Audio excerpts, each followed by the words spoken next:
Buenos días, el día de hoy vamos a hablar acerca del uso de la fuerza y la diplomacia. Para ello, el grupo está compuesto por Juana Valentina Cantor, Diego Luis Serrano y María Paula Cantor.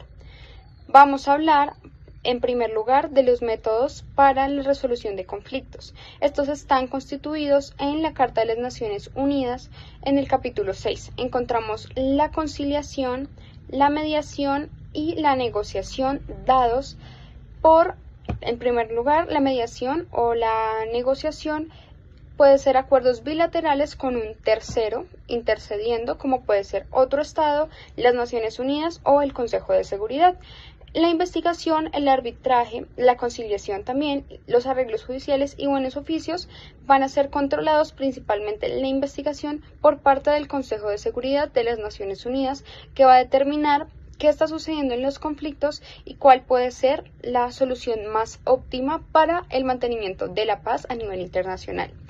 Asimismo, encontramos los acuerdos regionales que están dados por reunión de intereses de diferentes estados para evitar las controversias como son la Unión Europea o la CAN en el caso latinoamericano.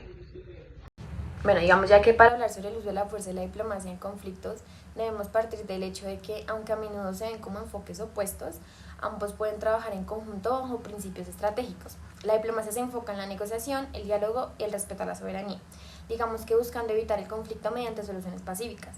Y esto es un medio para anticipar tensiones y promover las escaladas a fin de alcanzar acuerdos de beneficios sin recurrir a la violencia. Además, la diplomacia preventiva intenta resolver conflictos antes de que escalen, digamos que utilizando foros multilaterales y acuerdos internacionales. El uso de la fuerza, en cambio, sigue ciertos principios específicos, como la proporcionalidad, que es la respuesta sea adecuada a la amenaza, y la última ratio, que es decir, que emplearía solo cuando todas las alternativas pacíficas se hayan agotado. Digamos que la fuerza también se emplea bajo la defensa colectiva, como en alianzas para responder a amenazas inminentes y en ocasiones bajo el principio de responsabilidad de proteger si un país comete graves violaciones contra su población. Entonces, la interacción entre fuerza y diplomacia se da en situaciones como la diplomacia coercitiva, donde la amenaza de fuerza se utiliza para llevar la otra parte de la mesa de negociación, las sanciones económicas y los bloqueos.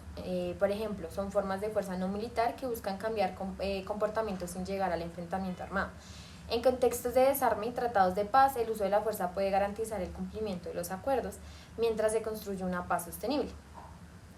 Tenemos ejemplos históricos como la crisis de los misiles en Cuba, donde la diplomacia y la amenaza de un bloqueo naval lograron evitar un conflicto nuclear. También tenemos el conflicto en los Balcanes con la intervención de la OTAN y la diplomacia para detener genocidios, y el acuerdo nuclear con Irán, donde las sanciones económicas presionaron a negociar. Digamos que estos ejemplos muestran cómo ambos enfoques pueden combinarse eficazmente. En sí, podríamos decir entonces que aunque la diplomacia debería ser la primera herramienta en la resolución de conflictos, la fuerza puede ser necesaria en ciertos casos para respaldar la paz y la estabilidad duradera. Digamos que este balance entre ambos enfoques es clave para enfrentar los desafíos de la política internacional. Por mis compañeras, me corresponde a mí hablar sobre las convenciones y características de hoy en día del uso de la fuerza y qué limitaciones tienen, pero no sin antes mencionar tres categorizaciones históricas claves en el uso de la fuerza en este caso. En la Edad Antigua se tenía el concepto del derecho de recurrir a la guerra por los estados, el ius ad bellum. En la Edad Media teníamos la teoría de la guerra justa e injusta, y en la etapa del derecho internacional clásico mencionábamos la libertad de ir a la guerra por parte de los estados, sin ninguna limitante, sino su libre albedrío y selección. En el derecho internacional moderno, por otra parte, tenemos algo totalmente distinto, con la dinámica y la intención prima, que es buscar la negociación y solución de conflictos mediante dinámicas pacíficas, preservando la paz y seguridad del sistema internacional en este caso. Asimismo, gracias a esto, entonces se constató la prohibición del uso de la fuerza. Desde inicios del siglo XX, diversos intentos se habían realizado para limitar la solución de controversias por medio como tal de la fuerza. Las convenciones de La Haya de 1899 y 1907 respectivamente fueron de los principales aborígenes y recursos para darle un paso a la solución pacífica de conflictos.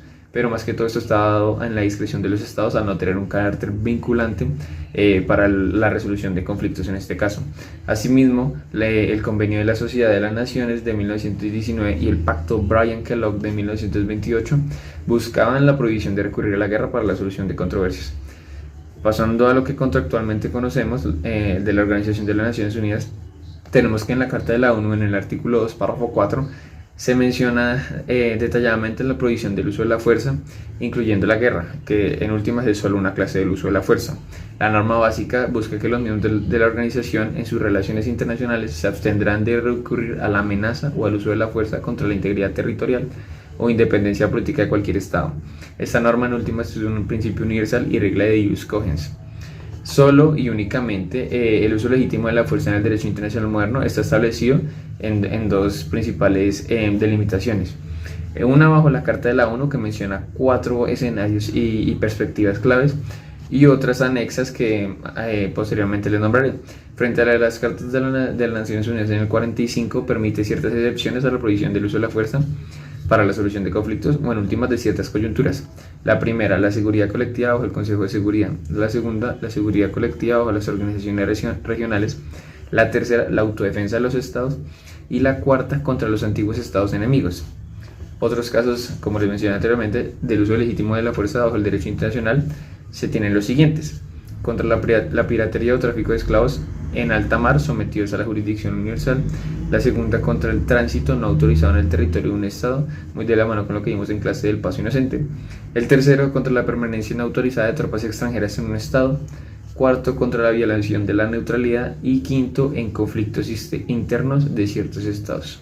Estas son las únicas perspectivas contempladas por el derecho internacional y más puntualmente las 4 primeras bajo la Carta de las Naciones Unidas para el uso de la fuerza en el sistema internacional.